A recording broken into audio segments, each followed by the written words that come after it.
welcome to MyWealth.com. I'm Bob O'Brien. I'm one of the senior instructors here with the courses, and welcome to today's video blog, The 7 Secrets of the Wealthy. Now, I've been a financial planner for 14 years, and I've done financial planning and tax advising for really all kinds of clients, whether they be very, very wealthy, not so wealthy, whatever the case may be. And I can tell you from my experience with 100% absolute certainty that there is a major difference between how people get wealthy and how people say aren't wealthy. So if you're curious about some of the things that wealthy people do, you definitely want to pay attention here, because I want to go through 7 key things that I've noticed from my experience about what makes people wealthy. Make sure you check out the written blog at www.mywealth.com/blog. Okay.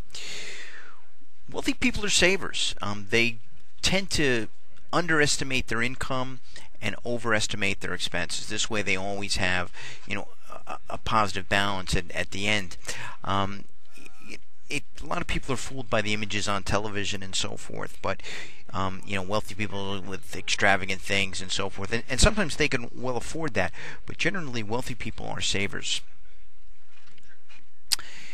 They track their net worth. Okay, this is what their ultimate scorecard is, and they look to add assets and reduce liabilities. Okay, they generally don't like to borrow. When they do borrow, they refer to it as leverage. So they may use leverage, but they don't let leverage use them. Okay, they constantly seek out financial education, and education of any kind, really. Education is an ongoing, never-ending, lifelong process. They're constantly looking for professional opinions, different ways to look at things, and getting an overall view of what's going on. Retirement is a personal responsibility. They don't rely on others to take care of them. They see it as their responsibility to make certain that they have financial security. And retirement is not about being less active. Their vision of retirement is about still being active, but yet having the freedom to do the activities that they want to do.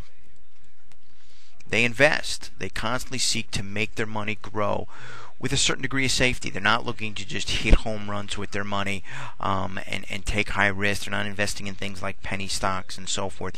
They're taking calculated risk with their money that involves a good rate of return and a certain degree of safety.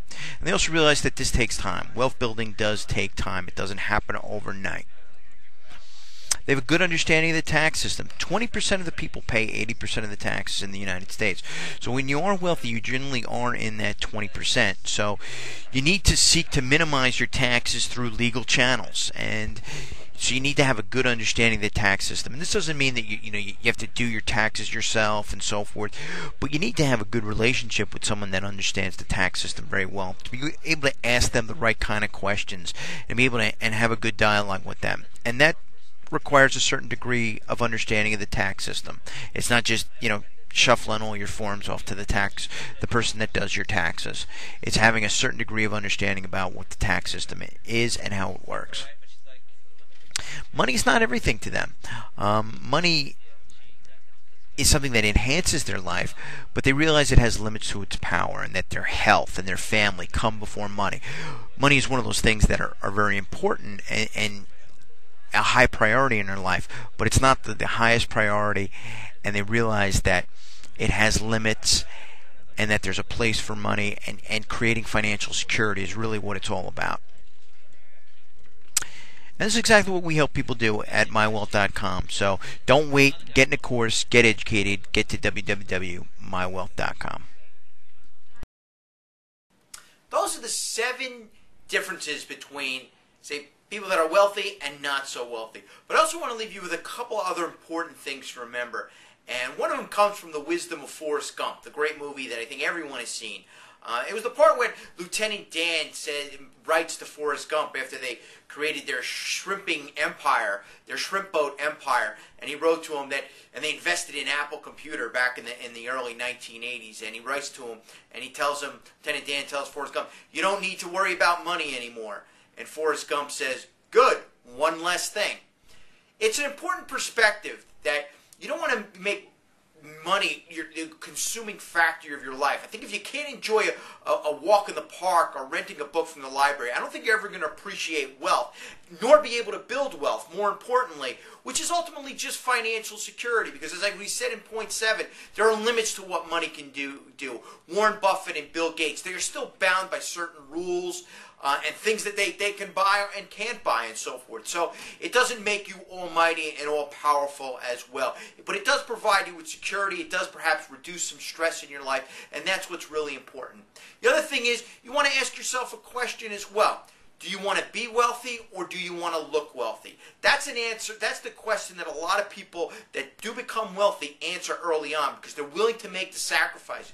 They're willing to perhaps drive an older car. They're not constantly leasing and borrowing a ton of money for expensive cars or putting things on credit cards. They're willing to live within their means and actually live below their means in order to save money, in order to build wealth and invest over a long period of time. So that's an important question, and you need to answer the question, yes, you want to be wealthy. You want to build financial security and not necessarily look wealthy. You're willing to postpone that in a time frame. And then develop a formula later on to enjoy some of your money, enjoy some of the things in life. I hope you enjoyed the blog for today. These are the kind of things we go through in our personal finance course. In our investing course, we also give you tips on how to invest money, make you a well-rounded investor, and have a balance between risk and reward. And then also our foreign currency courses, which gives you a great macro perspective on the world of money and global economics. So you don't want to miss any of these courses. You want to make sure you take them. I'm Bob O'Brien. I'm one of the senior instructors. I look forward to seeing you in the course.